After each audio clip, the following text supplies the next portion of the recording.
Do not attempt these techniques yourself without consulting a professional.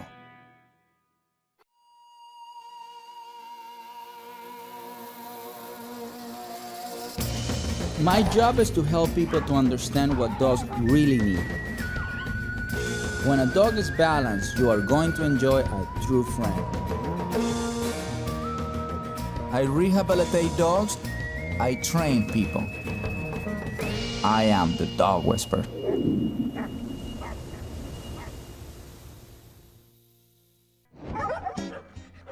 Sometimes it's tough to be a dog in a human world. But there's one small corner of South Los Angeles where any dog can come and simply return to the joy of being a dog, no matter what's happened in its past.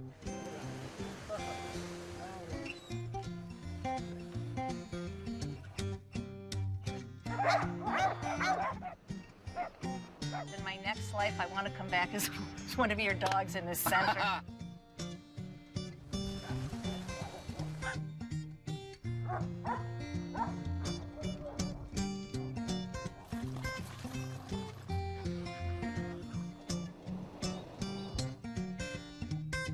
Everybody who's everybody is here.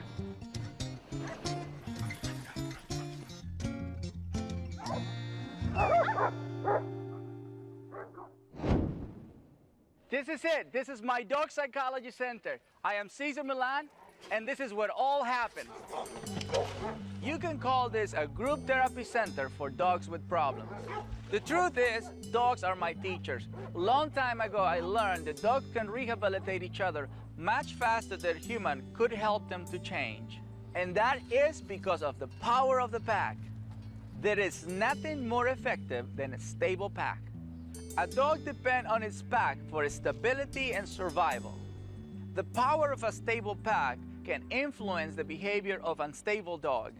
And it happens from the very first meeting. Hey! You bring one unstable dog into a stable pack, it's going to be a reaction. So the pack just told me exactly where he is mentally. So here it is. Calm, submissive state now. Pumpkin was a 2-year-old Rhodesian Ridgeback Pit mix with very few social skills with other dogs. This was his first encounter with my pack. Hey, we can't allow 1 second of tension. We have Rhodesian Ridgeback, we have Pit Bull over here.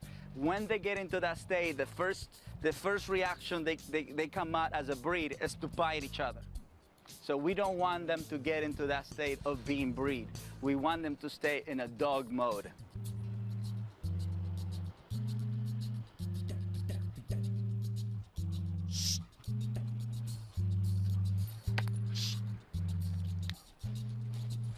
They have to see that I have control over him right away.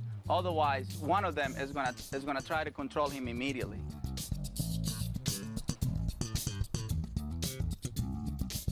Pumpkin had a very strange obsession. He was fixated on rocks. He'll take a rock and he'll just chew on it. He barks if you take the rock away. He barks like at you, like kind of meanly. He like barks at you, and he's such a sweet dog because he's like protecting his territory. It can be kind of scary. You're afraid he's gonna break his teeth or that he's gonna hurt himself.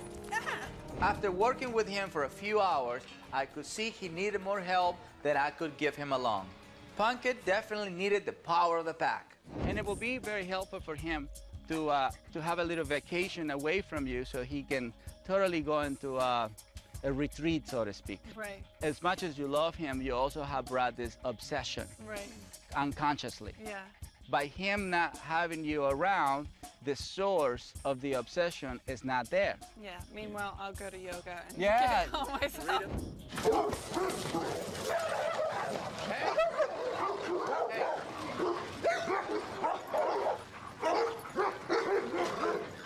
The whole point of him being here is for us to study him if he goes into an excited mode and go get a rock. This is really good, right there. If he doesn't go after the rock today, the chances of him rehabilitating himself is big. Today is the biggest day you can ever dream about, especially trying to help him to stop being neurotic about the rock. So far, he's been playful with the pack. We knew. There we go. This is great. This is good. Excellent. I just know that this poodle can actually match the way he plays. So as you see right now, we have a lot of rocks everywhere, which my pack never worries about the rock, never cared about the rock, except for him. He's the only case that we have been neurotic about rocks. What we're experiencing today, in a matter of 5-10 minutes, is that his world has become a normal world. It's about the tree, it's about the water, it's about flowers, it's about many other things, not just the rock world. That's what we want. We want him to relax. He knows I have rocks. I mean, the rocks are very obvious. He has learned to run away from the rocks. I don't want him to run away from the rocks, especially when I'm carrying the rocks, because then I represent fear. I don't want to represent fear. I want to represent submission. I want him to know that if I have a rock, it's for him to surrender to it, not to run away from it. Okay, so fight and flight is not the ideal state of mind for dogs to feel about, you know, about anything. Like I always say, you have to face your fear, or you have to be right in front of what obsesses you the most. And then your mind is actually working with you.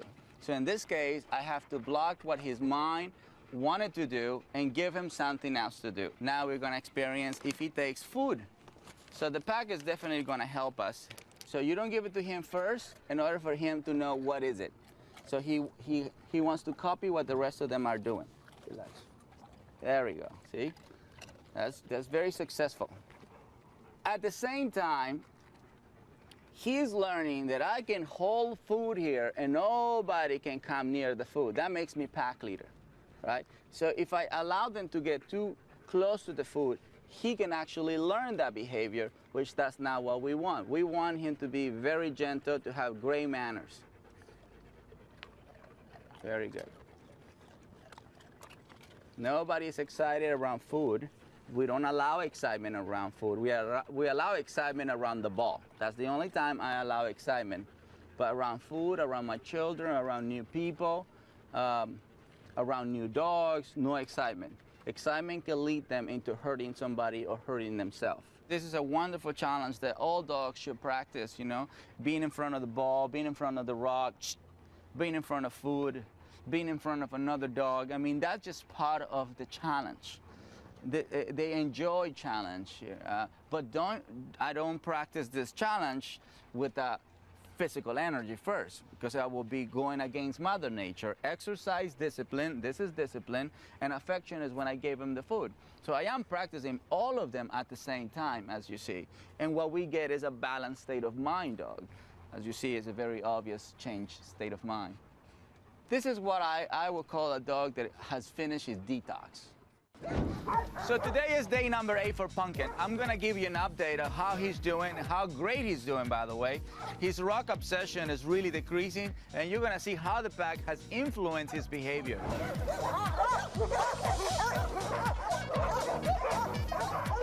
You're about to experience high level of energy. You are not going to observe fights. You're not going to observe dogs killing each other for a ball. And this is what Pumpkins have learned from our pack. The pack has rules, boundaries, limitations. The pack is not obsessive to the ball. When we begin playing the ball, fine. And when we end, it's fine as well.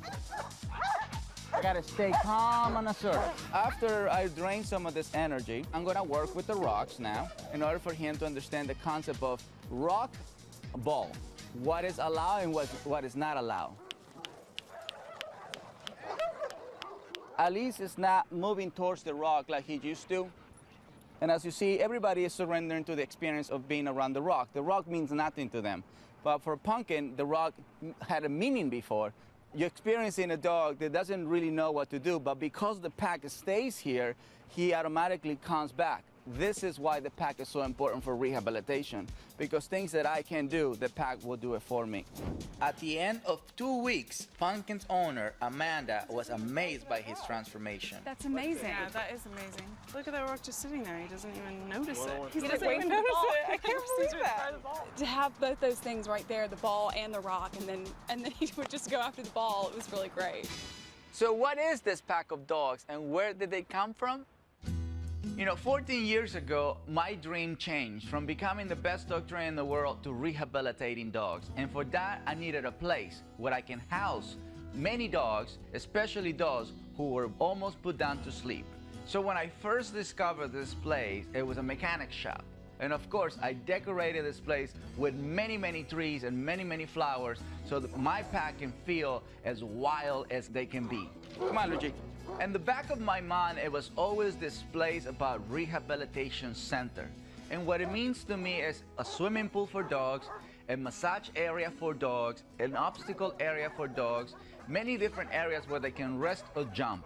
Because their natural habitat, this is the scenario. Anything in this place is to create rehabilitation, is to accomplish balance. My first pack was 10 Rottweilers. That's why I was called the Mexican guy who can walk a pack of Rottweilers. And later on, rescue organizations find out about the possibility of me rehabilitating their dogs, because no one was able to give an answer. I was glad that I was the one with the answer. So I founded the Dog Psychology Center of Los Angeles. Very proud of it. Half of the dogs here are rescued and I rehabilitated. This guy will not be alive without the power of the pack. The other half are visitors or clients. Once a dog has been rehabilitated and lives by the rules of the pack, then he's able to help other unstable dogs to become stable. Not long ago, this pack helped 3 special dogs get through a terrible tragedy. Hurricane Katrina left over 100,000 animals wandering the devastated areas of the Gulf Coast. Some of the rescue dogs were flown to Los Angeles, so I offered to rehabilitate 3 of the most aggressive cases at the Dog Psychology Center, while we joined in the search for their owners. Their first day went pretty well, especially since none of them were spayed or neutered, conditions which can trigger a fight. Look how the pack is viewing them. The pack is viewing them very well. So hold on, ladies, stay right there. I think that we gotta calm this guy down first. You have to feel the energy, you have to read the body language, and you have to also know what the pack is telling you. I have to create one unit right away. Otherwise, my pack can kill that pack. See that tail right there? He's in a dominant state right now. He's not unsure about himself. This guy is very sure about himself. So we got to be very careful. That's what I'm. Instead of bringing the other 2, I chose him to be the first, to be introduced to the pack, so he can calm down. See, the tail is going down. And the whole point of going down is because he's sensing the pack is not about to harm him. The pack is actually doing a very nice welcome wagon here. See it? Calm, submissive, pit bulls, Rottweilers, bloodhounds. Every time we welcome a dog in need, I grow and my pack grow. I just get happy that I'm about to learn something. I'm about to learn something new. Like I always said, dogs are my teachers. From the aggressive guy that we have earlier, now we have in a calm, submissive state, a keto mix. So the next guy they have to come in is that guy over there. Just go in and drop the leash. Just go in and drop the leash. Go, go, go, go, go, go. Go, drop the leash.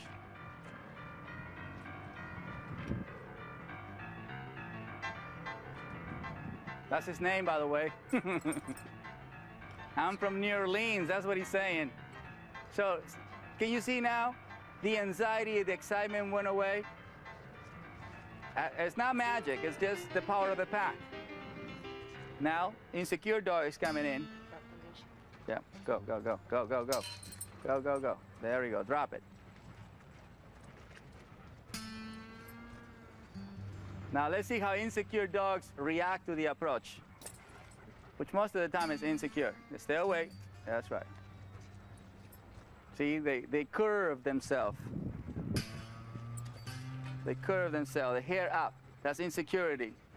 We can say it's okay. We can give cookies. We can't give anything right now. She have to go through it on her own. And then when everything passes, you will see that she recovers herself. They move on. Aggressive dog, see? He is waiting more than the rest. This is part of the challenge. We are going to make him work to come in here. You know, he have to feel honored to come in here. We're honored to have him, but he doesn't see it that way. Now the tail is totally low. This pack of dogs trust me and respect me 100%. He have to see it today, because that's how we're going to influence him to live in a different state of mind and to feel welcome being with us in LA.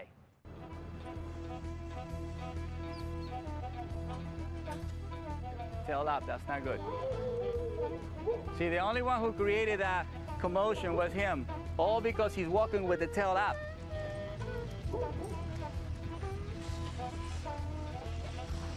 This is why it's important to neuter the dogs, because they immediately go in to try to own the place.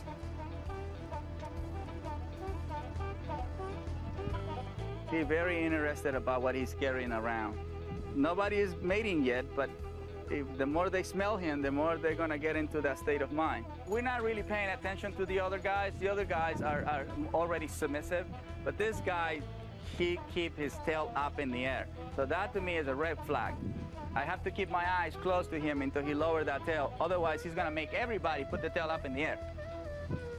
And I work really hard for them to keep the tail in the middle. So one negative energy can make an incredible ripple effect, where everybody who was calm submissive for months and for weeks, they can go into that state of mind immediately in order for them to survive. See, watch this. So that's what I was telling you. See that pit bull? He wants to mount it. There we go, there we go. Hey, shh, hey. The Katrina dogs spent 12 days getting used to their new life in the pack. They all needed to be treated for heartworm, but after making sure their health was stable, we took them to be spayed and neutered. Then we returned them to the pack for a different kind of reception. They're curious, they want to go back into the pack, typical. They want to join back the family. Obviously, the family doesn't feel bad about them. But one thing is going to be great for them is they're not longer going to project the scent, which that could create a really bad fight.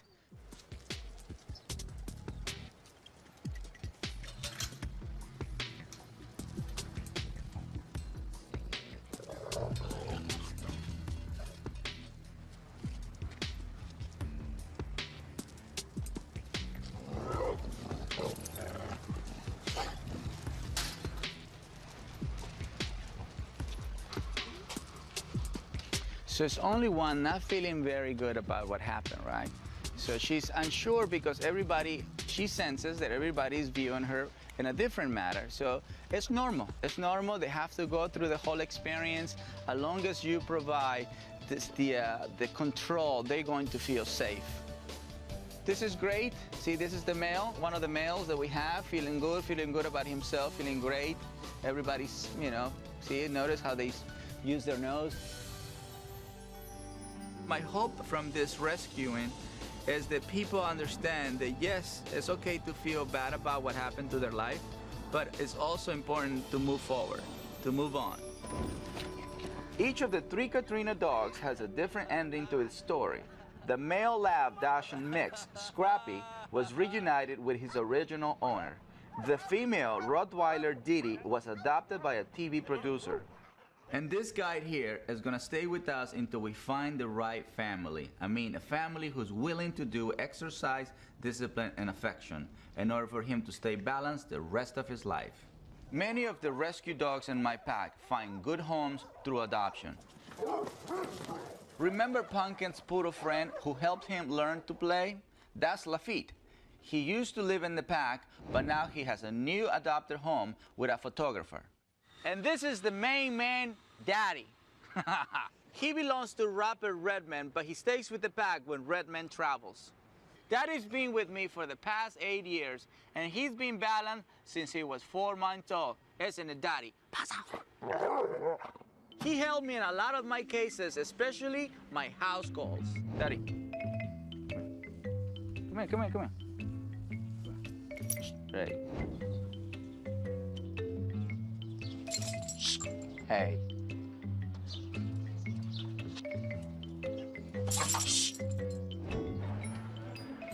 Come on, guys. Let's go. Daddy at the Lakers place. Go. One of my clients had been afraid of big dogs her whole life. Stay in the zone, Maria. Knowing that she's afraid of big dogs or just dogs, period, I asked Daddy to join us.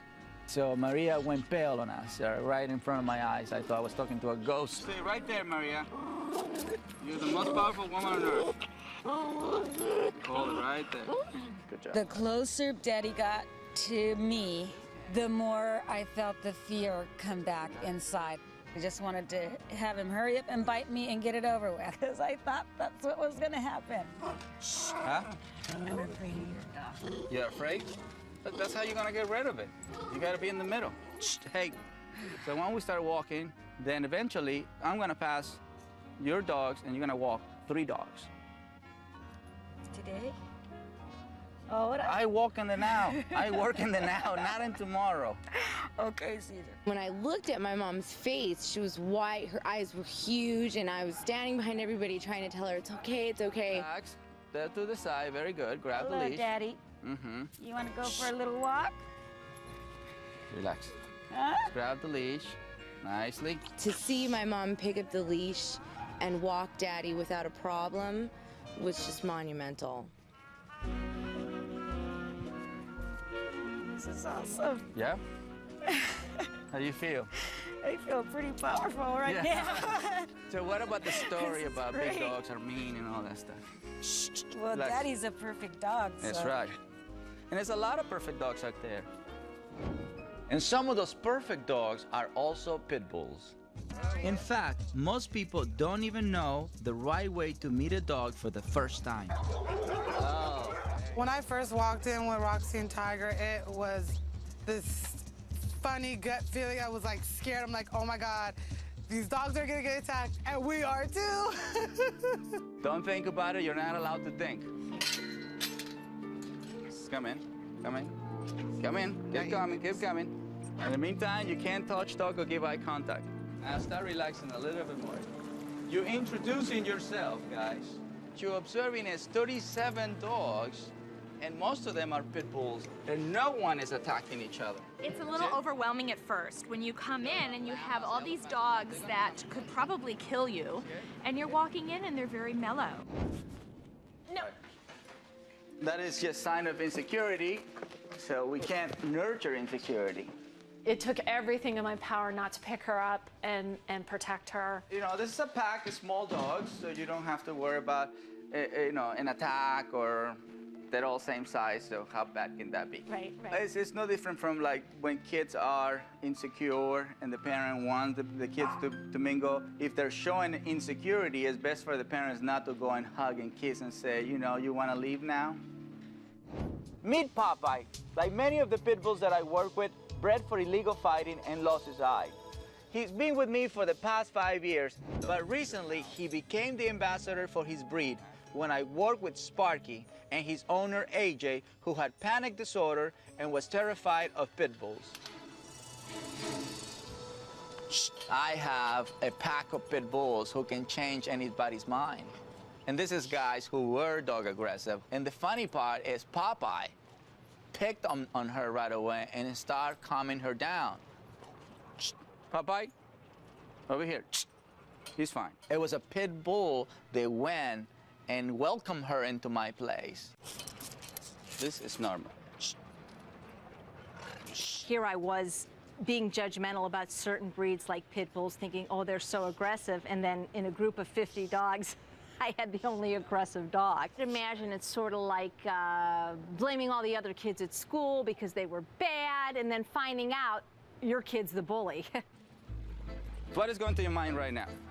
This is surreal in a way. Surreal? Yes, Right. but I know from talking to you that even if I am frightened, Yeah. to act that way would be the worst thing that I could do in Yeah. this situation. So even if you don't know what you're doing, don't tell them you don't know what you're doing. Exactly. Because they don't know until you tell them. Like never let them see you sweat. When somebody mentions to me the worst case scenario of their life, that tells me this is what they need to do. This is where they need to be. Come on, doggies! Well, not with the excitement, just psychologically. Yeah, excitement is not good. They're already excited. Right.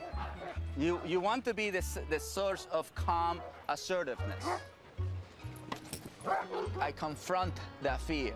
I know that the only way fear goes away from your being is when you actually live that scenario. Come on, come down. I invited AJ to face her fears by joining me in the pits for a private party. Hey, I want you to hear that. No, I don't really like that. No, but I want you to hear that. Yeah, They're just putting up a show for you. I know, it's just... This is a love that can hurt you. If you don't stop this excitement, once he comes down, you can love him as much as you want. See, every time I invite somebody to be touched, they have to be calm, submissive. All right, now this thing is not good. See, Okay. there it is. There we go. Okay, that's the state. See it? That's a nice, comfortable state. Well, when I get better, I can help other people with panic disorder to come out of their exactly. bubble. So she's gonna be your dog whisperer today. 2 weeks later, I challenged AJ to use her new calm assertive energy by introducing her husband Charles to the pack.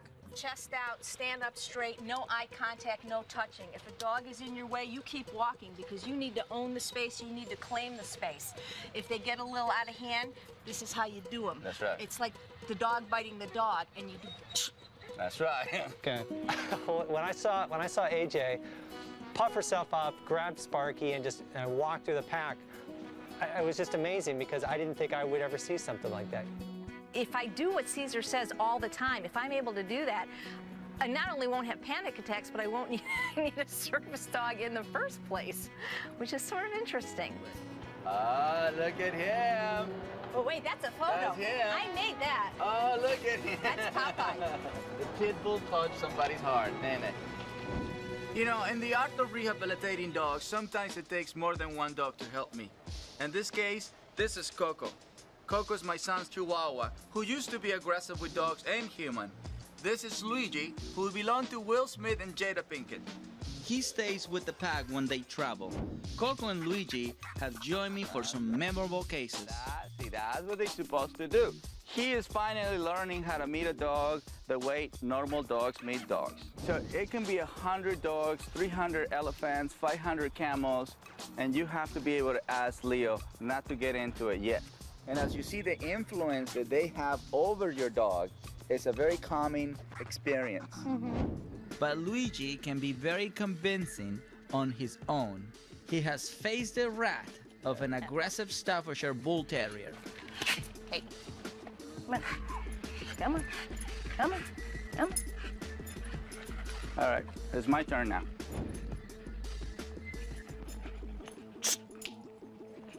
There we go. Forward.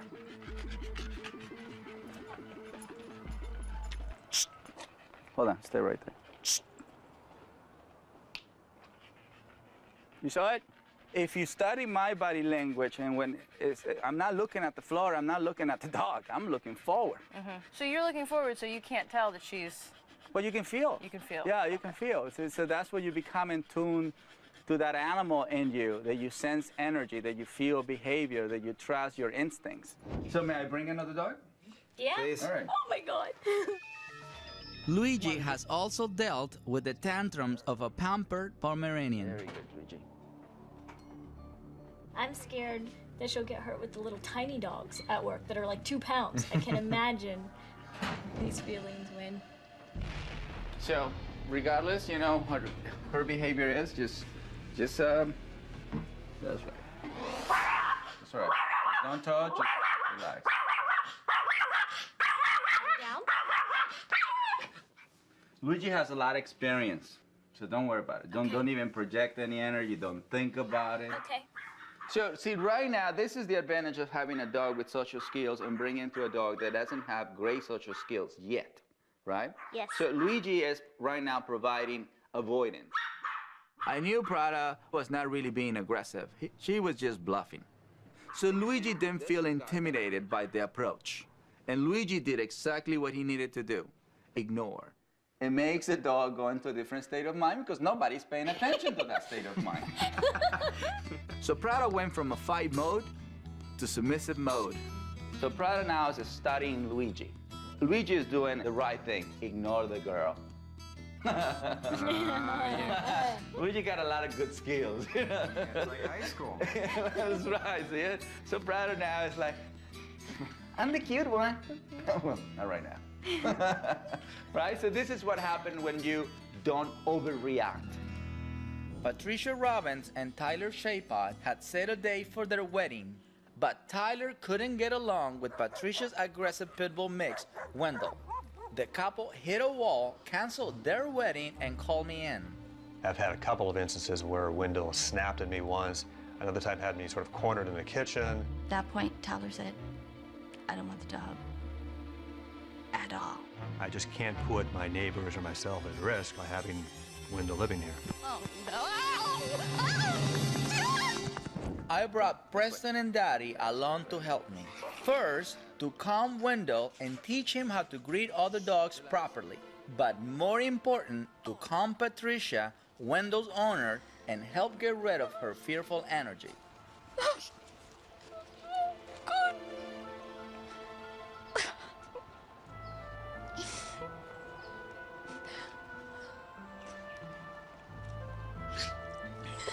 It's okay, it's okay. It's Focus on him. It's okay. He's coming to, give you some Oh, kind of company. that's nice. It's nice. It's nice. And now we're seeing that he is calming down, slowly. See, the whole shaking is part of it. As bad as it might look, this is healthy for them because he's releasing this toxic energy. Wow, wow, wow. And this is just lack of social behavior, He has a friend, which is great, but he doesn't have the experience of smelling other dogs and I mingle. won't let him. Yeah. So what is the reality right now? There's possibility. There's possibility. So next, I have all the dogs in my pack help teach Tyler to stay calm and assertive. So the rules are very simple. You are going to be among animals. No touch, no talk, no eye contact. So you can go back into high school time where the popular people ignore everybody. Okay. So everybody wants to be with them, which you're going to create that vibe. Okay. Do not keep moving if you're nervous, fearful, or tense, because they will bite. Just walk, go. Just go. Through. Icebreaker. Pretend like they're not here whatsoever. Look, they're following you. See it? They are among you, not jumping on you. So you are surrounded by 37 dogs, but no one is bothering you. No, not at all. So that means your energy is really good right now, right? Wendell senses that you don't trust him, and because of that, he can't trust you back.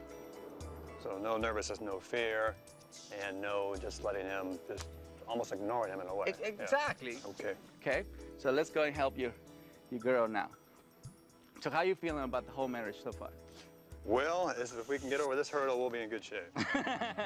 Finally, I have to convince Patricia to let go of Wendell. You were doing some wonderful things. Wonderful things. Wonderful things. I don't even know where he is. Keep talking about it. Hello, doggies. No, not that conversation. No, not that conversation. No. Okay. The high school girl. Okay. Ignore everybody. Ignore everybody. You're the most beautiful one, and everybody wants to be with you. So you don't really have to talk to anybody. It was the opposite for me. I know, for me too. I can totally relate. I was not the popular guy. Yeah, and I was thinking about that this I want morning. to be like those guys. Look at that. He's almost here. All right? He's doing really good by himself. Look at him. That's right. That's right. He's being a dog. He's being a dog right now. I've taken that away from. Huh? I took that away from him for 6 years. Yeah, but see, that's how dogs live in the moment. 6 years without him being social. He doesn't care. He looked very happy out there. And I was thinking that he was going to be scared and running around and shaking and not listening to me, but I seen that it doesn't have to be like that. I am happy to report that the wedding is back on, and Mr. Wendell is a much happier dog. Right, Mr. Wendell? Now, I hope you're in the mood for these, Stormy, because if you're not, I know you won't eat them. Like Patricia, Gloria Bloody baby her dog Storm. The result? He couldn't even eat like a regular dog. My mother said, I can't believe that he's not eating a hamburger. What dog won't eat a hamburger? I said, mine. My dog doesn't eat it. And it really does make mostly everyone in the house angry whenever he doesn't eat that food, because all of us would eat it if it even came close to the table. The joke in the family is that we cook better for Storm than anybody else. Do you want a turkey burger? Storm was one dog who definitely needed the power of the pack. Hey. There we go. See, now they're gonna slow him down and let him know how to come in. He doesn't have good social skills, as you see. He's just walking in, and that can get him in trouble. The first step for him to learn to be a dog, to know, to recognize rules, boundaries, and limitations among his own kind. In his house, he was setting the rules, the boundaries, and limitations. Everybody was just following whatever he wanted. If you think about a dog, you know that a dog will eat a tortilla, hot dog, a hamburger. It doesn't matter what the food is from. Dog will eat anything. Hey.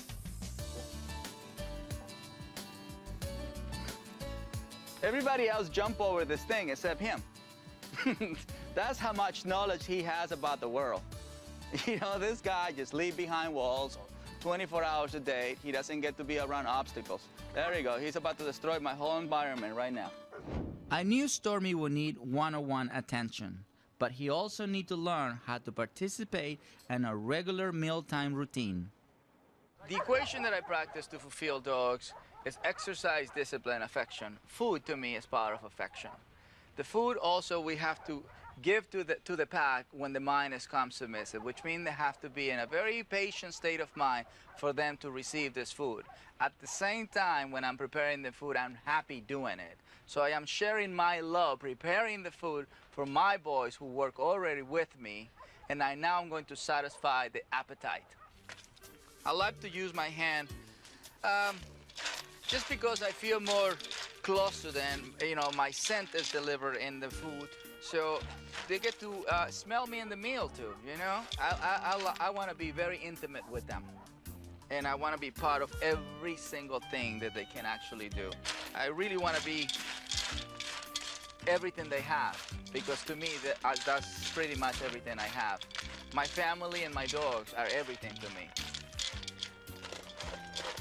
All right, so I prepare a few plates, and of course, Stanley is always ready to get fed first. Stanley,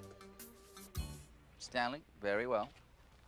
So we invited Stanley. We have, hey, Mandy, sit down. Sit down, Mandy. Very good, nice and gentle. Sit down. Sit.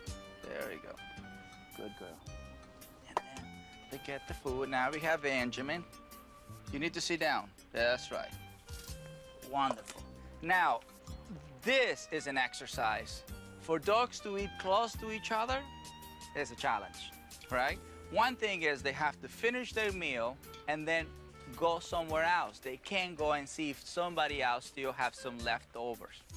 That will be a very, very bad fight.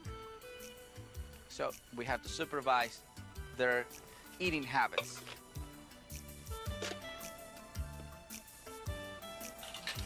When I have food in my hands, I don't create excitement, because that can create a horrendous fight. We just keep it quiet. I mean, they're gonna eat, I'm going to provide the food, but they have to be quiet. They have to be calm before we put the food on the floor. So just a recommendation, if you're gonna feed your dog, do not create an excited moment during feeding time. They're already excited smelling the food. And then we wait until they finish, some of the pack finish, supervise, you know, remove some of the guys who are giving eye contact. We don't want them to give each other's eye contact. See, this is good enough for them to be eating next to each other.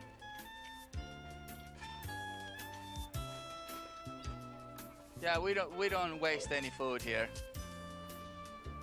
This is a mental workout for me. I have to make sure they don't get too close to the food. Everybody wants a piece of food. Hey, move, move, move. Yeah, see, they can create this. He doesn't mind if they look at their food from 2-3 feet away. It's when they get really close to the food. This is not a game. This is actually a very serious activity. It's like feeding crocodiles. It's no different. And this is the beauty when you walk with dogs. You know, they're hungry. They will eat anything. I mean, you put cans in here, they eat it. But we don't put cans. We just put dry food, canned food, and a lot of love in there. That's what they finish them.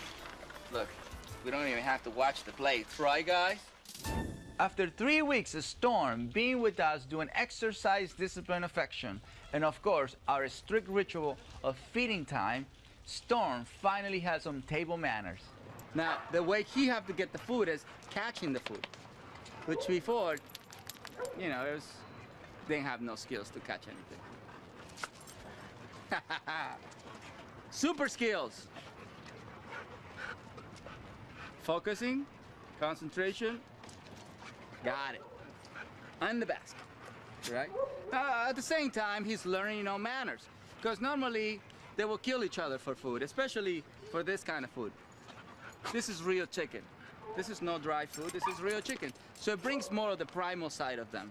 So, as you see, everybody's calm submissive. He's learning to become submissive, patient, but see, focusing, concentration. Not the same guy we saw 2 weeks ago. Missed that one. The biggest change that Stormy has done, he's finally a normal dog. A normal dog is always willing to take a piece of food. A normal dog is willing to be challenged. That's normal. They like that stuff. They will do anything for food.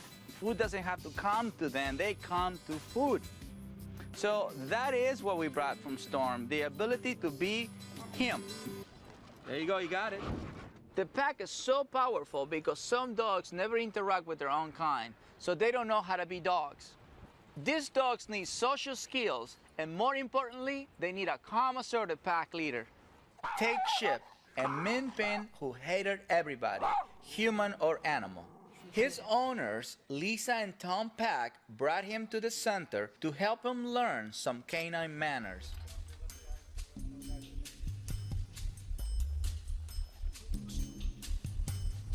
All right.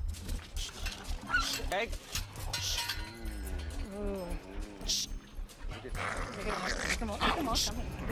Move.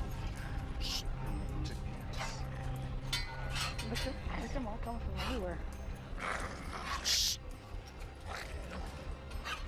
Don't look at them.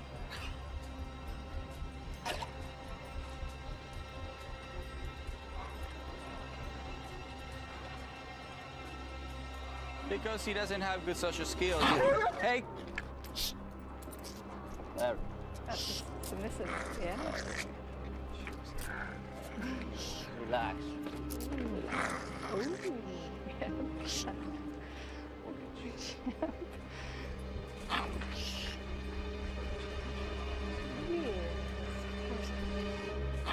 So he gets the maximum consequence because he bit somebody.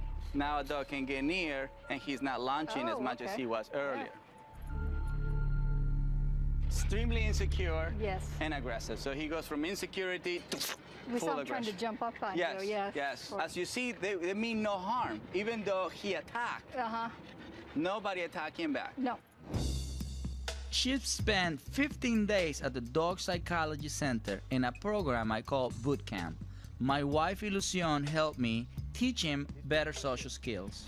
He needed a lot of rules because he had no manners. He had no idea what it was to sit in a certain position at a certain place for a certain time.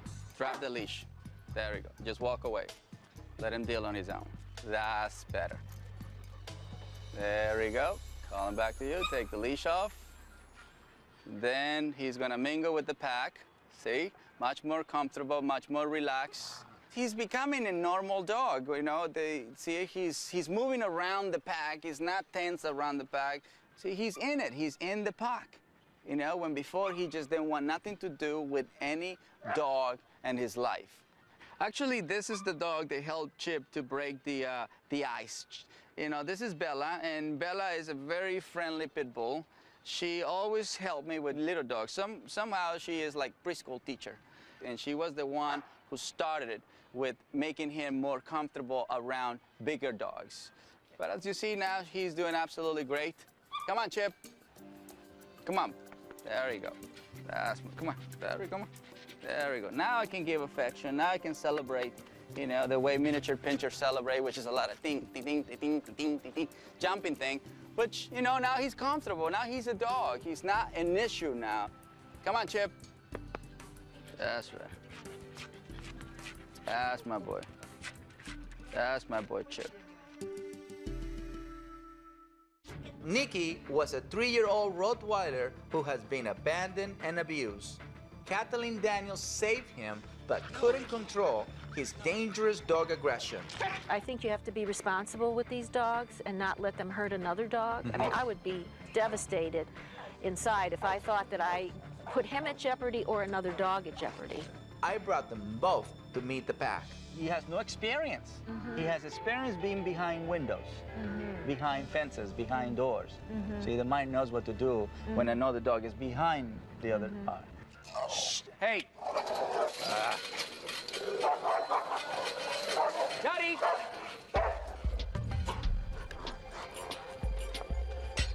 Nikki showed me a side of him that I wasn't able to see it in his home.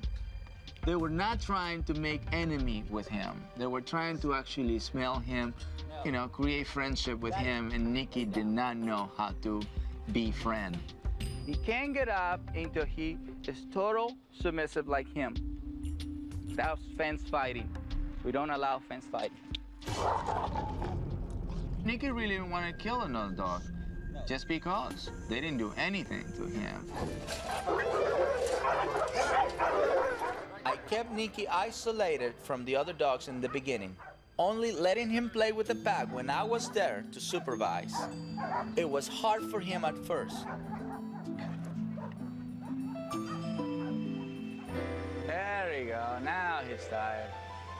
And that's another social skill, you know, laying down around other dogs it's like us sitting down on a bench and just enjoying the park, enjoying the beach. So that's what he's doing. Ha ha ha, it's like a parade. Nikki had been very aggressive to white German Shepherds in the past. So this guy Lobo was his worst nightmare. So now he has to learn to exercise next to white German Shepherds. This is the mental treatment now. But that energy has to go somewhere. That's why exercise plays the biggest role for stability. Really, just releasing that physical energy. Uh-oh. There you go. He put himself right back on it. Very good. Good job, Nikki. Good boy. So now we have to make sure Nikki learned to walk with white German Shepherds. So he learned to like them and to have a different experience with them. As long as you have one balanced dog and one unstable one, it's best not to run away from the problem, to face the problem. Hey, no, stay, hey, stay, stay. Unfortunately, that's the only way we're really gonna make sure things are gonna happen the way it's supposed to happen. Accidents are going to happen. No. As you see, his ear is totally fine. See, there's no blood coming out of my hand. If he never bites a dog, we can never stop him from doing it. So unfortunately, that's gonna happen. That's why we have to have good experience. And that's why we, the human being, have to make sure we're calm and assertive no matter what. After 2 weeks, it was time for Nikki to come home. But Nikki and I had a surprise for Kathleen. For the first time in his life, Nikki actually had friends that were dogs.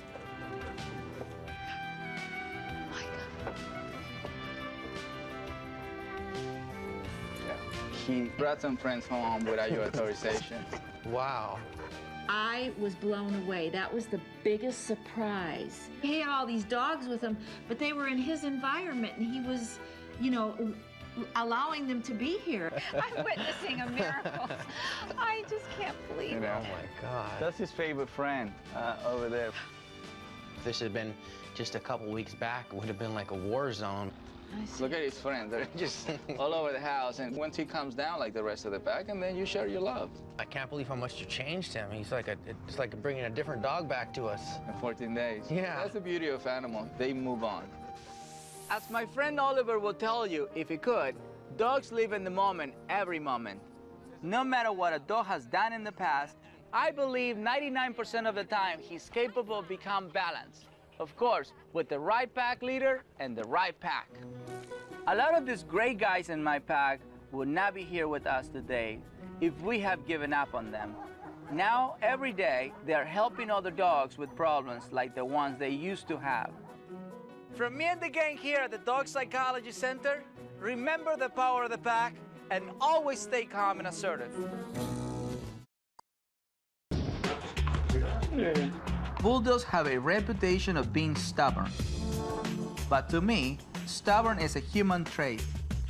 I'd rather describe bulldogs as determined. They were bred to be fighting dogs, so whenever they don't have enough outlets for their energy, they attack anything and everything. 2.5-year-old Matilda became obsessed with skateboards when she was a puppy. Back then, her owners thought it was cute. But once she grew up, it was a different story.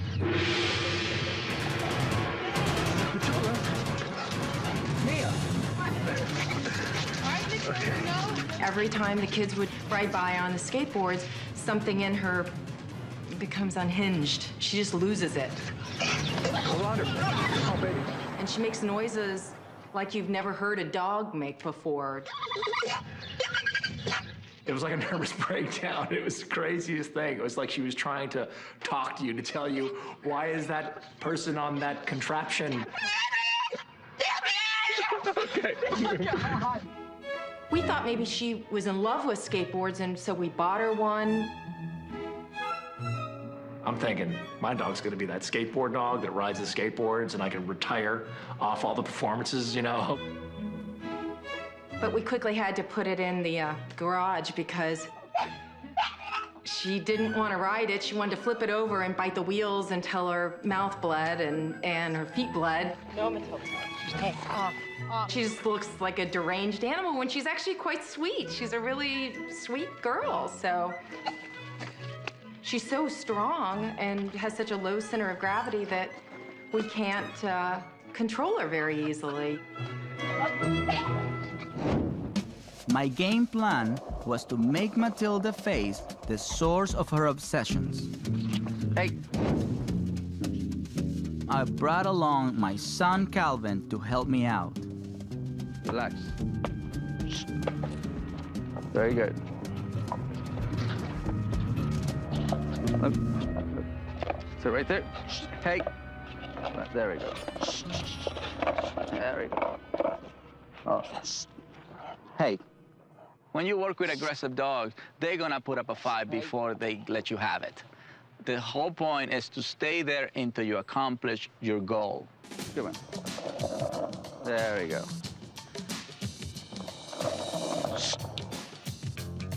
Just a little bitty move have to be corrected, so we're not allowing 1 second of the intention of trying to bite the skateboard. See, at the moment she's about to move forward, you see that my body moves just to redirect her. Hey, you guys, would you like to help us?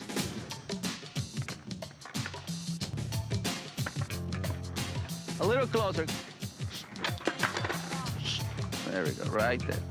Ready, she's looking, boom, right there, right there. Right when she perk up, her ears, her face, her whole demeanor is changing, right there. There you go, just right here. Right there. There you go, that's a good one. Hey. Notice that I sometimes tap Matilda with my leg or foot to snap her out of it when her obsessions begin to escalate. This is not a kick. It's never okay to kick a dog.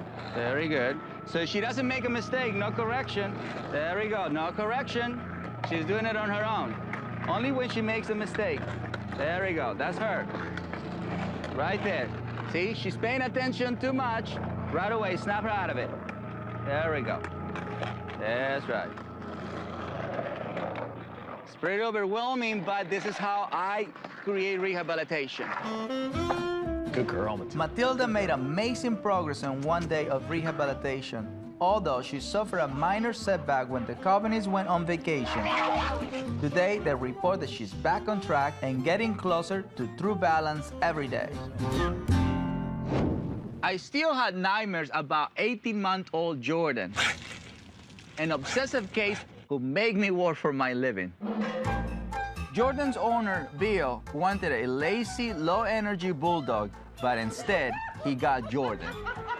When I first went to go look at the litter, he seemed to be one of the more calmer ones, and that's what I always expected in a bulldog, to be calm. But then you start seeing him grow, and you could see that he was just, any little thing, he would just go crazy over. There's just been times where I'm just walking him and something grabs his attention, and there I go with him. That's the scary part. No, Jordan, no, Jordan! Jordan will go right after the hose, and he'll, like, put it in his mouth, and he'll just run with it. No, Jordan, no, come on, put it down. You'd have to grab onto the hose and use all your strength. He's a really tough dog. I loved playing basketball, so I'd dribble basketball around him, and I would just see him go crazy, try to bite the ball. One day I was just riding a skateboard. Out of the blue, I just noticed he would just start biting the skateboard, or he basically just wants to hold on to it and clamp on. It's his. He doesn't want to let go of it. Yeah, oh, there you go. See you, Jordan. There we go. Bill called me to help cure Jordan of his obsessions. I'm gonna keep doing that. What I'm doing here is I'm actually trying to trigger the attack that he normally does during skateboards. Now it's time for me to ride on it.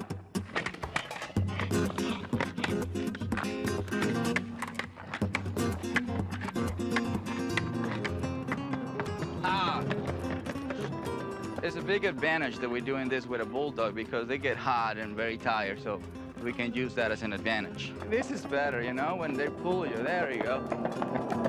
Good.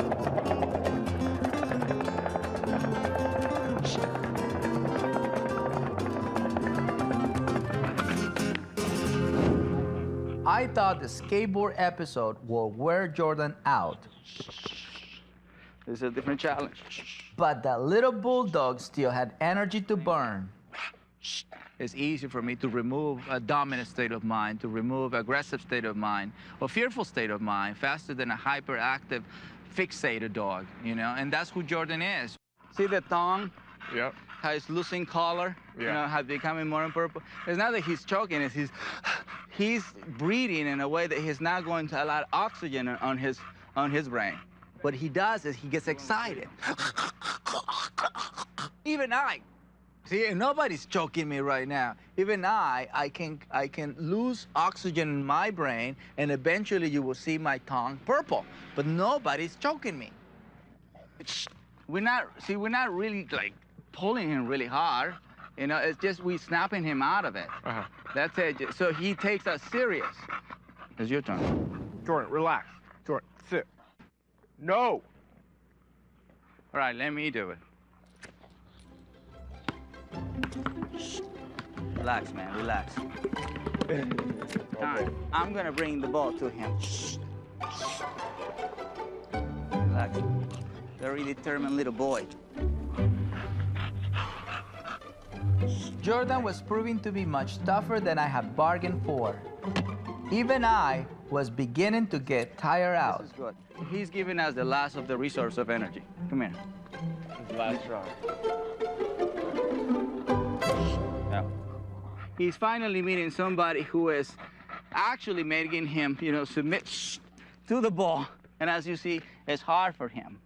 But we're not gonna give up. That's just part of the process. Stay. Relax, relax. No. No, no, no. Come here. No, no, no, no, no, no.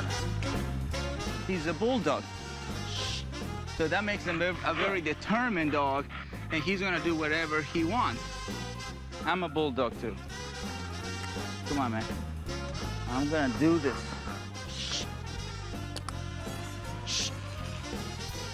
Well, and every time he makes that move, you have to correct it. No. No. Good challenge, man. Look at me, I'm sweating. Normally I don't sweat. After over a year and a half, Bill report, not only has Jordan calmed down, but Bill has become a calm, assertive pack leader. You know, one of my toughest cases was a pack of unstable animals living in the desert. The problem began with two sparring bulldogs, Eaton and Dolly. At first, they were very best buddies. They followed each other around, they slept together. Dolly, sit. And then all of a sudden, Dolly didn't want Eaton to have anything to do with her toys.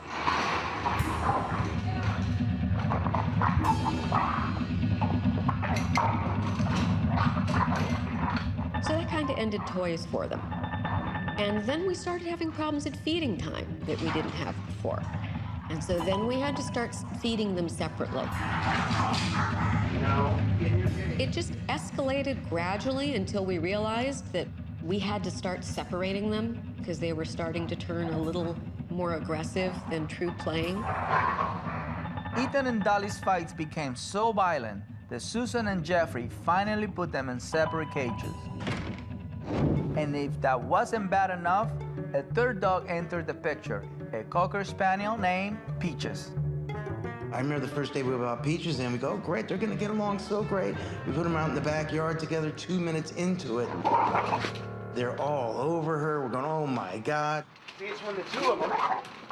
They tend to maul her. They don't attack her for blood necessarily. And that's when our life changed. That's when we had the bulldog section, the Cocker Spaniel section, and the cat section. The poor babies, I mean, they're hurting each other. And I'm at a total loss what to do. All right, so you say you have a problem with the food. If I feed them by myself, I feed one, and then I feed the other. We open the door, we make them stay. I saw that going. I saw that one coming. I'll show you. Okay. Oh, this is good. They got jealous over me. Hey!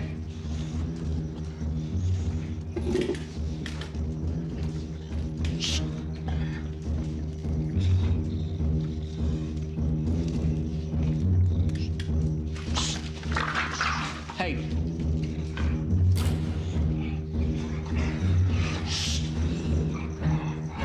This is a different case because in this case, you have two fighters, not one who attacks another.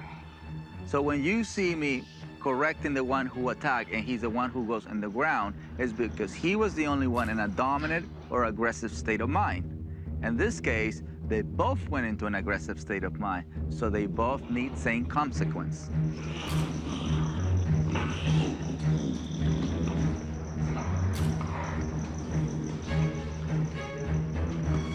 She's gonna lick him.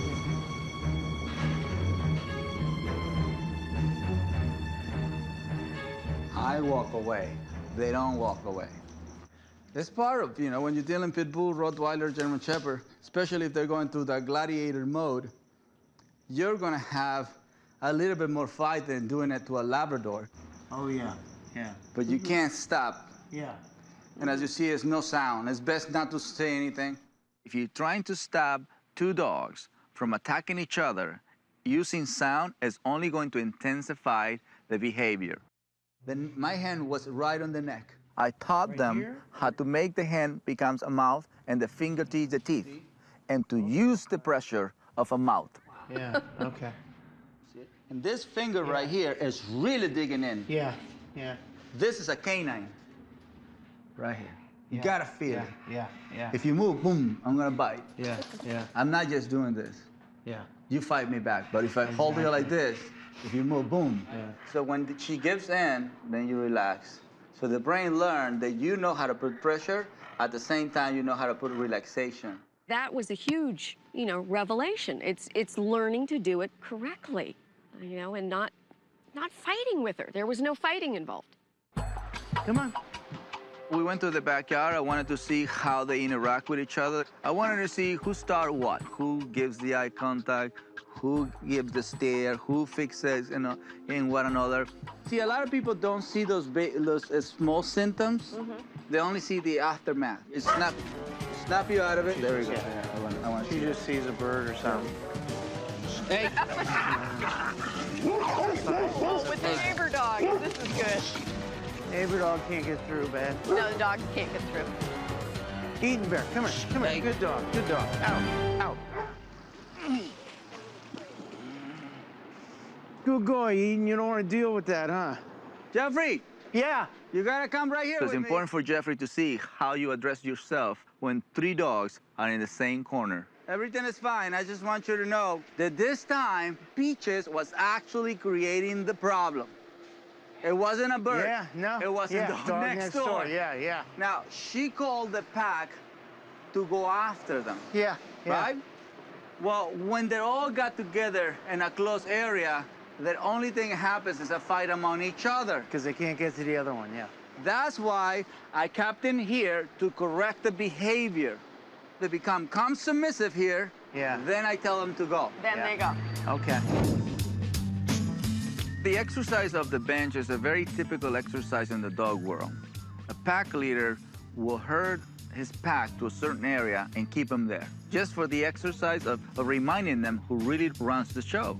Even Peaches have to have the same amount of discipline as the bulldogs. Dogs are dogs regardless of the breed. They seem more relaxed. The more they behave more relaxed, the more she's gonna pick up on that energy, and the more eventually she becomes part of that picture. So this simple exercise can actually make them closer. Separating them in different rooms, it only creates 3 different packs. Yeah. Hallelujah. Look at this.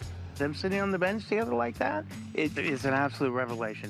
We've never had that. I mean, this is exactly what we wanted. Exactly what we wanted. Yeah. We were getting there. Yeah. We were getting there. there. You're really close. You guys are really getting close. there. This is my passion, and it gives me a great honor to show people that it's not the breed who has become aggressive. It's the humans not being able to do exercise discipline on a daily basis. Now, we just turn around and they just do it. Okay. It feels so much better. It feels like we're a family. I think all 3 of them are happier dogs. So it was amazing. Yeah. God bless Cesar.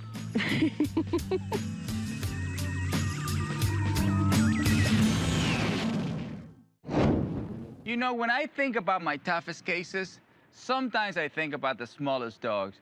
Dogs can become unbalanced no matter what size they are. And the formula is the same. Exercise, discipline, then affection. Come on. One of the nastiest little dogs I ever worked with was Josh, a 2-year-old Maltese that we nicknamed the Grooming Gremlin. Get it. Josh was adopted from a shelter by Ronette Tomlinson, a nurse with a heart of gold. He was put in a cage with 3 big, huge dogs. And there was a sign on the cage saying, "Beware of vicious dogs." Please, Josh. I felt so sad for him, and I was also told that he was going to be put down the next day if someone didn't come and rescue him. Please. They said, you can go in yourself into the cage and get him at your own risk. And so I did. There's a nice boy, baby. Ronette fell in love with Josh, but she was the only human in his fan club.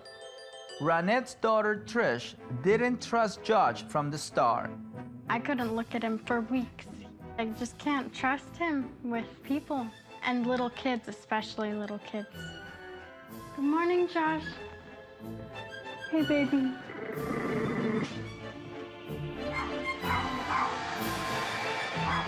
I noticed Josh had problems right away.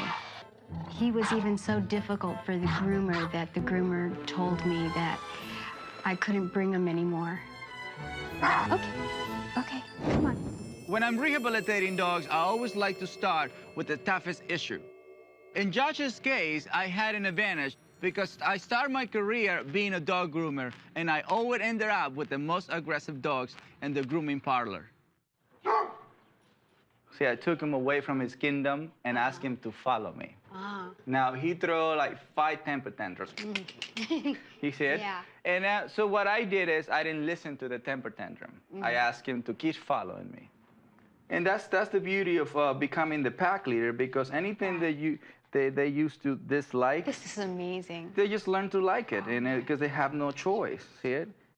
So he learned that he can respect and trust this new human. I just came into his life. I can't believe it. I'm using a 25-cent leash because they don't really care about how expensive the leash can be. is good. This is good. This is good. This is part of it. When I realized that Josh had bitten Cesar, I was horrified. I just felt so bad. That's him, all right? It's like a rattlesnake trying to strike you. Which he did strike me, but, you know, it's not gonna make me back away. Shh. Relax, relax. So they're gonna throw up a lot of punches, you know, and it's what you do when they throw the punches. So I just wanna watch my hand, because I don't wanna get him full of blood. It's nothing, it's just punchers. You right, Mom? Oh, yeah, I guess. I want the positive energy from you. You just have to hold it for a few seconds. Oh, there you go. And looking at my fingers, she shared that she was a nurse, and I said, well, that's who you have to be right now. Because when we work with unstable animal, that is the only energy that is going to help this animal to go back to normal. Relax, relax. The grooming begins.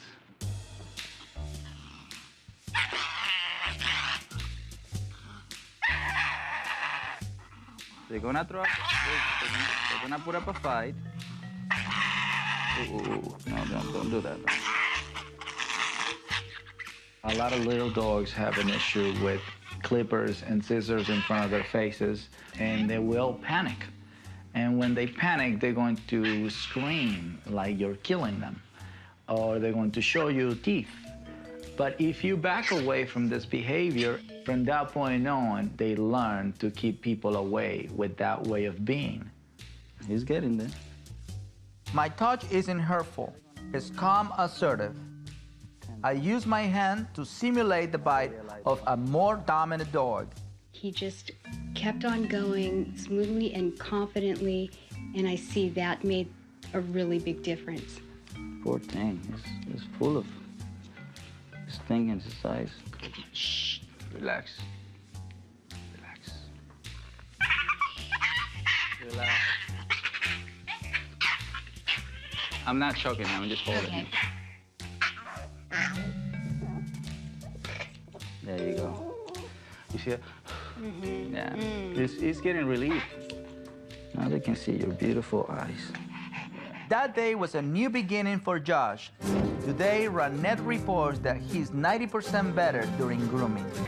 My formula to balance a dog is very simple. Exercise, discipline, then affection, in that order. When a dog is spoiled with just affection, it can turn into a monster like Chip, a miniature pincher. I think he just started with maybe barking at people, and maybe it was closer to 2 when he started actually being a little more aggressive and nipping, that kind of thing. Chip has problems with really anyone that he doesn't know, period. Service people, Mailman. You know, the usual. I'm always nervous around Chip. Chip's bitten me a lot. Probably like 50 times he's bitten me. Just like probably yesterday, probably bit me. I just don't even remember. If you get too close to him and he bites hard, yeah, he's gonna break the skin, make it bleed. Yeah, he draws blood. I was just gonna pick him up, and his face got too close to mine, and he bit my lip, got 2 stitches right here and right here. A lot of blood. Yeah. A lot of blood. I couldn't believe it that Chip would actually attack a family member, but he did. He's so mean. You never know when he's gonna bite you. So you always have to keep your distance. He's unpredictable. Just our neighbor, Chip. Just be as normal as you normally are with him. You know, my goal was to observe how much Lisa, Chip's owner, was influencing his bad behavior. Chip is living in a very small bubble. You know, it's just his house and Lisa.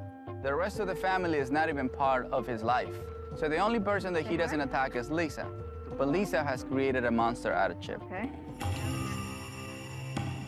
Now, notice what I'm doing right now to block him so he can give me space. This is a challenge, okay? Don't worry about this part.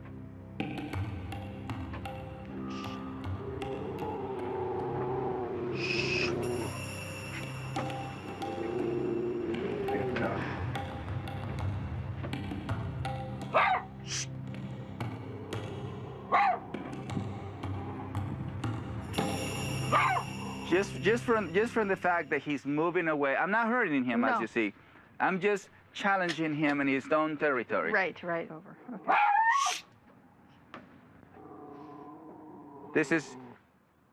This is a consequence. If he misbehaves, this is what's going to happen.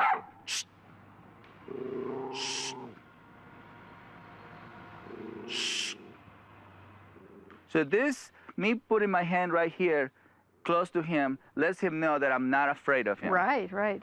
And then he shows the teeth because this is how he normally make people back away. Okay. I'm actually, every time he shows teeth, I move forward. Coming forward, right. So we're taking domination away right away. Okay. All right. In the end, Chip's owner, Lisa, learned an important lesson that day. Babying a dog can not only create an unbalanced animal, it can create a very dangerous animal as well. A while ago, I dealt with an aggressive Chihuahua named Nunu, who's practically become famous. But now I met the meanest Chihuahua ever, 2-year-old Bandit. I was just gonna pet you. Bandit started to become very possessive of me. Bandit, that's fine. If he's around my mom and I try to go up to my mom, he'll bite me. We'll give Tyler kisses. He's bit me in the leg, bit me in the armpit. Bit his lip, he's bit his finger, he's bit the side of his cheek, he's bit his ear. It almost got my eye. It was like right here, like right here. Tyler cannot pet his own dog. Bandit. He attacks my mother-in-law, my sister. He attacks dogs. Hi. He's desocialized us. I'm a very social person. Yeah, Bandit wants to say hi, but my friends don't even want to come over anymore. No, it's okay. Daddy! Daddy, bye! That's all right. Just don't touch him. After talking with Bandit's owner, Lori, and her son Tyler, I realized that the problem was more Lori's than Bandit's. He bites me like... Try and pet him. Hi, Bandit. And so what do you do there? I usually tell him no, and then put him back on my lap again. But he'll continue to do it. Of course. But what about no and put him on the floor? Then he'll just keep jumping up to get And then you block him. Oh. See, you are a source of power. You know that, right? What? You are his female. I'm his female? I'm his mom. She feels that she's the mother of this dog. And Bandit is seeing it. That's my female that I own. And nobody else can get close to her because I am an insecure, dominant one. And this two combination creates possession. You can change this relationship as soon as possible, but you have to sacrifice something. The thought that he is your son or your baby and all that, you have to put it aside. Not to get rid of it, just put it aside. You really have to treat him like a dog. You know what I mean? He's such a small dog. Do you feel that you're gonna hurt their feelings or something? Sometimes, yeah. But do you feel you're gonna hurt your son's feelings? If you tell him what to do, and if he doesn't follow through? I know it's for his own good, so. That's what I'm saying. I mean, it's like you have the book here, and then you close the book over here. Right. See, he's body, mind, heart.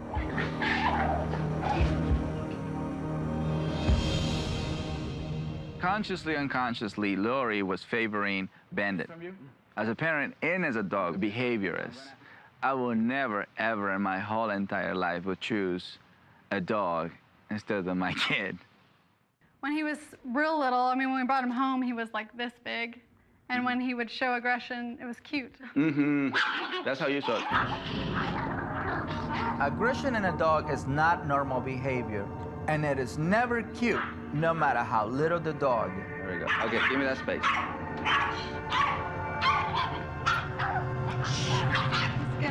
That's all right. No, He's biting, I have to touch. I'm not kicking, I'm just touch. But he yelped. Who? The dog. Well, you want me to yelp? So it's equal? Okay. Well, I mean, you're so you're saying that it's fair for him to touch us, but it's not fair for us to touch him? No, but I guess you can move away. If I move away and then he becomes powerful. Now he doesn't know what to do. Well, that's good. You don't like that, don't you? No. Okay, so it's not gonna work. All right. It's not gonna work.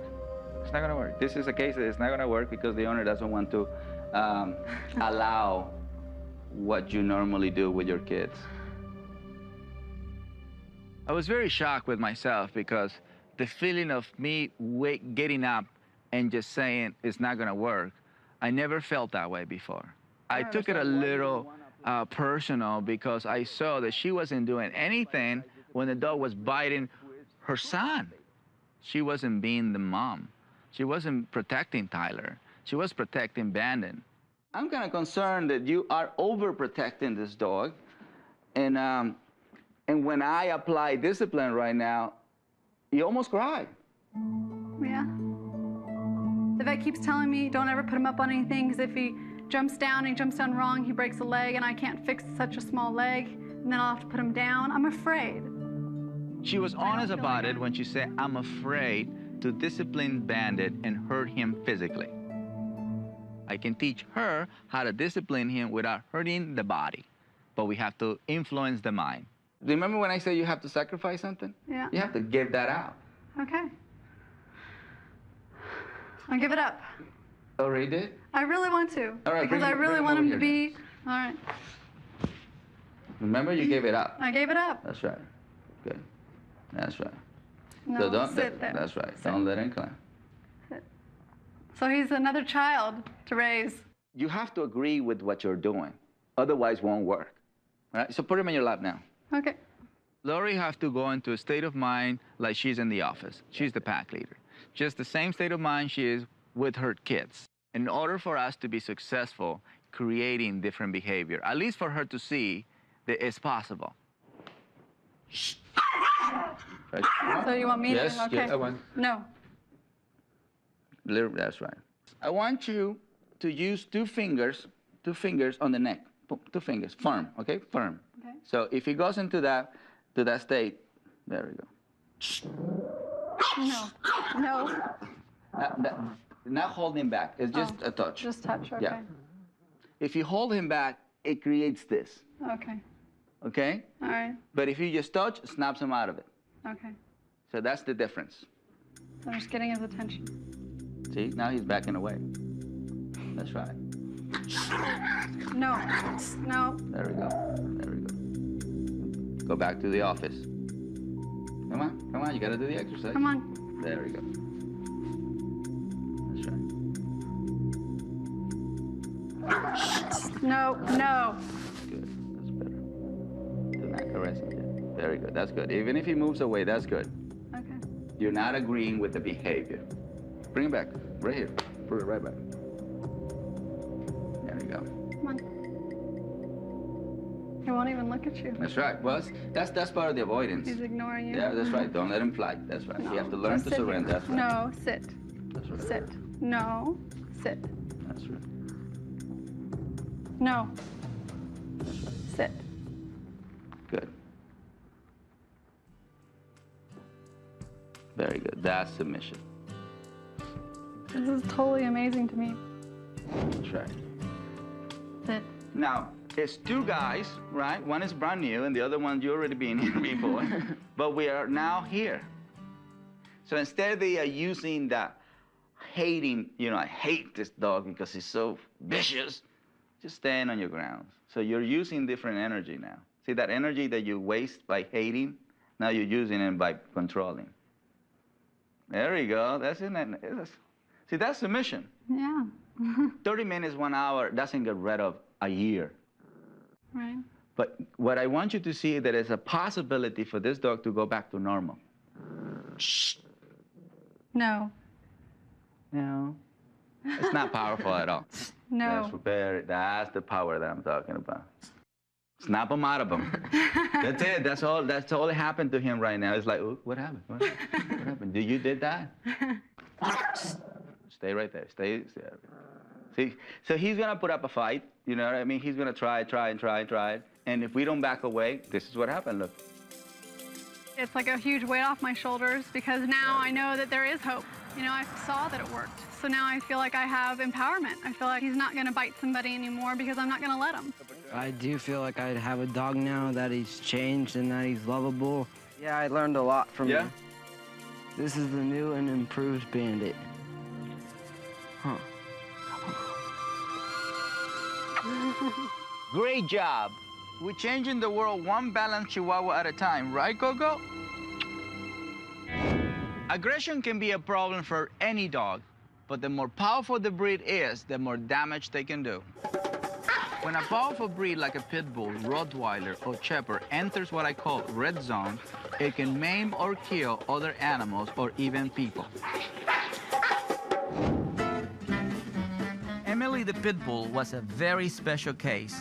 To her owners, Dave and Jessica Palmer, she was the sweetest dog in the world. But when they took her outside on walks, she showed another side of her personality, a dangerous aggression towards other dogs. Yeah, she sees that other dog. Simmer down. Come on, Emily. No. Come here. Simmer down. Emily, quiet. She's generally not aggressive towards people, but if they have a dog, I'm afraid that she might go over, and if somebody get bit trying to break them up or something, I'm afraid she's going to hurt somebody or hurt another dog. I'm gonna grab Daddy. I wanted to find out how serious Emily's aggression problem really was. I asked my wife, Ilusion, to walk past us with Daddy, a stable, balanced pit bull from my pack. It only took me a few moments to see that Emily's behavior had already reached the red zone. Once I see that she was in that zone, I provide this dominant ritual. It might look bad, but dogs do practice this ritual of putting each other in the ground to accomplish certain behavior from the other dog.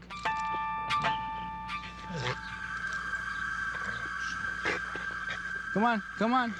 She put up a fight right here. There's no doubt this is a very powerful breed.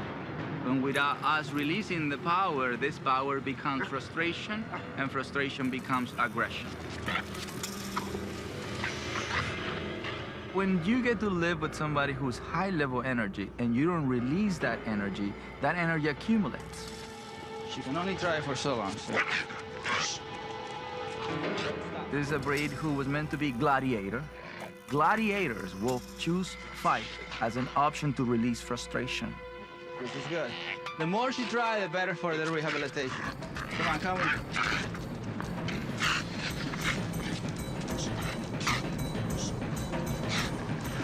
A lot of pent-up energy here. A lot.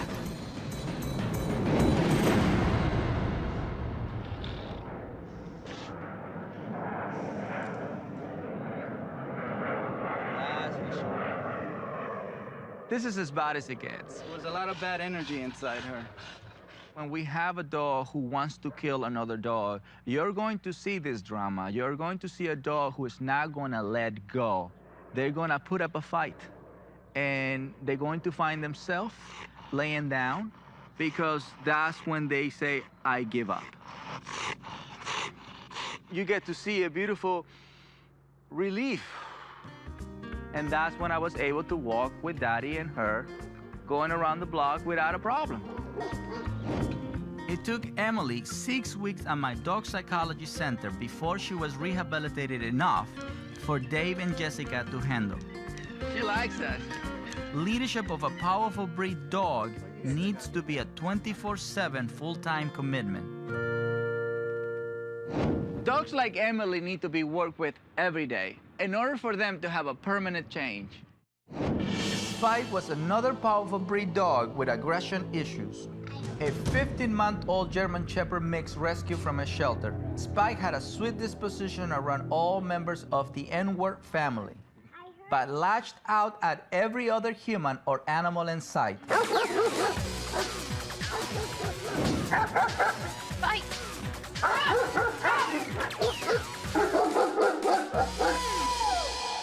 I'd like him not to eat the neighbors and their children.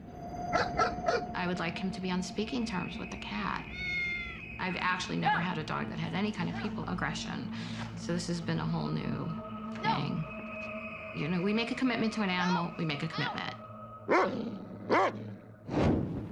Spike has been venting his aggression on Tinkerbell the cat. My goal was to make Spike submit to Tinkerbell. There we go. He's not coming in until he relaxes. We are dealing with a very aggressive type case.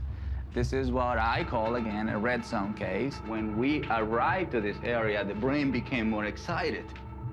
Right. Right? Oh, yeah. So until we accomplish a calm submissive state, we don't go in. Can you get the cat out of the place?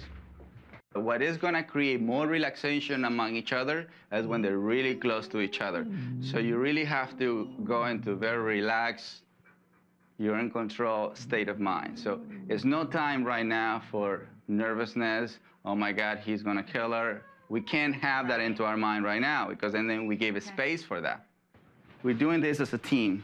So we're getting close. Good girl. There we go. There we go. Oh, honey, you're good. You're a good girl. Yeah,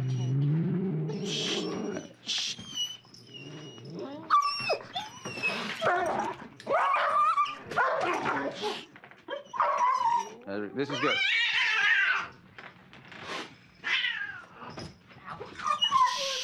Good, good. We can do it again. We can do it again. Okay. Right? Before we see the relaxation, they go into that state. Once they see they can't do anything there, they go into a different state. So it's part of the process.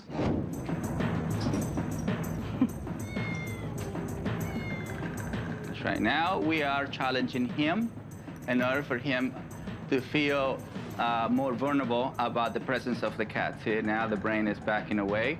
See, so this is psychological. This is all psychological because the cat is coming to him. There we go. So if he pays a little bit attention to the cat, and then we're gonna give him a correction.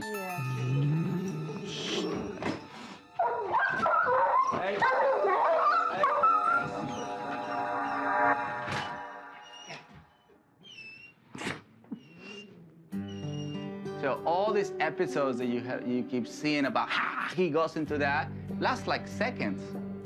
What it lasts the most is this. This is what we want. So don't focus on those 3 seconds of aggression. Focus on this. Today, Andy reported that Spike has called a truce, not only with Tinkerbell, but with other people and animals alike. Some of my toughest cases come from stray and rescue dogs. Thank God for people like Scott and Patrice Lincoln who rescue and rehabilitate dogs other people might have given up on. But there was one dog that was so dangerously aggressive, even the Lincolns feared he might be hopeless. His name is Jambi, and he's a 4-year-old Korean Jindo. We began to feed him, and he got stronger, and with that, he became more aggressive. He can be so well behaved, especially on a walk, because Scott trained him to do that. Jambi's problem, he won't submit to me in the house. I mean, if we're out in the yard, he'll lie down, he'll roll over, I rub his belly, everything's fine. We're in the house, no matter what we're doing. If he's down and I try to turn him over, he'll attack me. Sit, sit. Down, Jambi.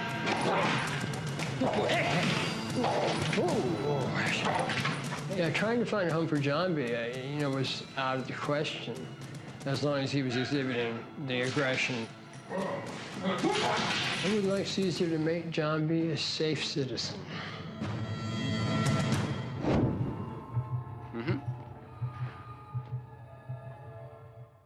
Scott felt that I was the last resort. If I can make this surrendering mode happen right in front of his eyes without nobody getting bitten. And of course, more than anything, Jambi has to be perfectly fine. Which, this is totally fair.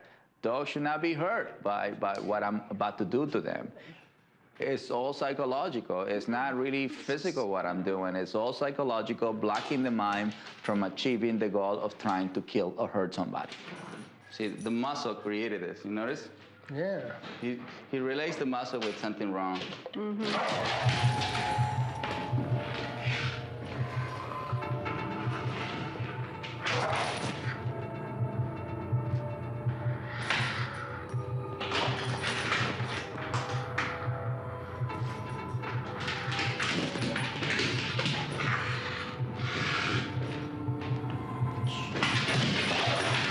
Don't worry about it.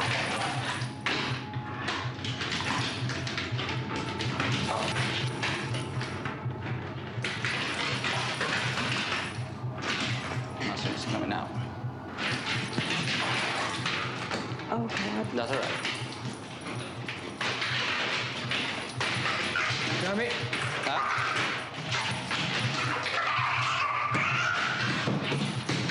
Don't panic here. It's just part of it.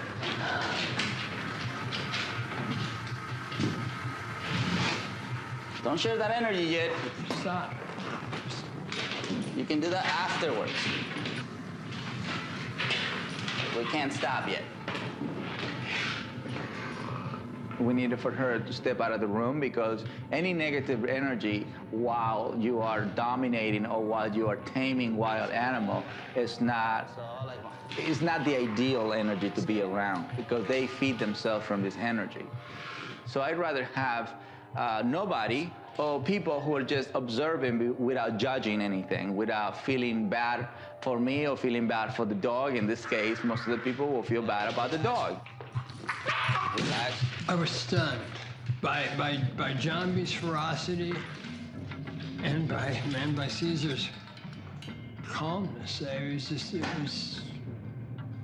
Both of them stunned me. No different from a rattlesnake. There you go. You're getting there. There you go. That's what I want, man. Just lay it down on the side.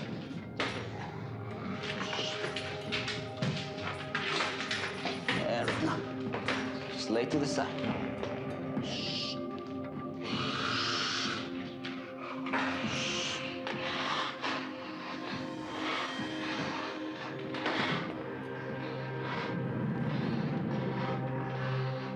There we go.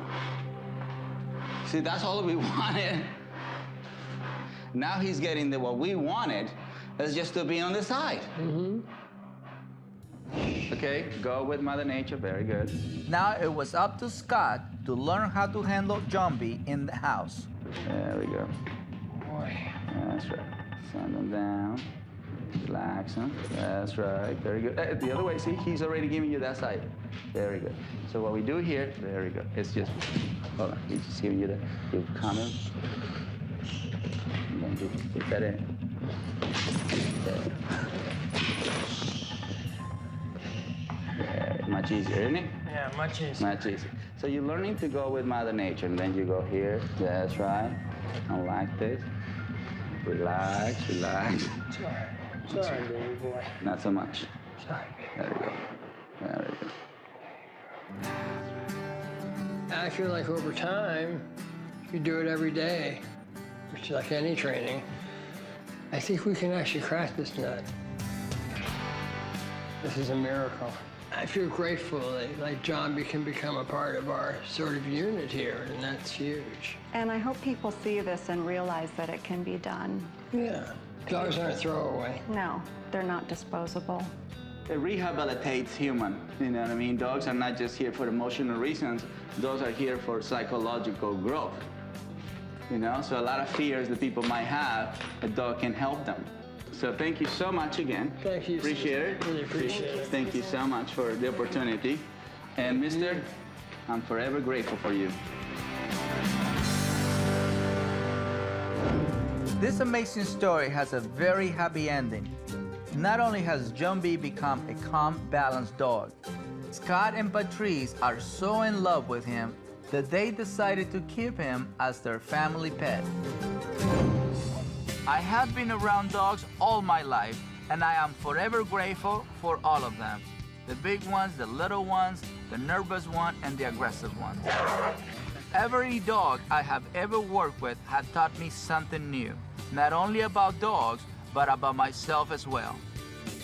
I really hope you learn from some of my toughest cases the importance of my formula: exercise, discipline, and affection, which makes a balanced dog and a happy, balanced human.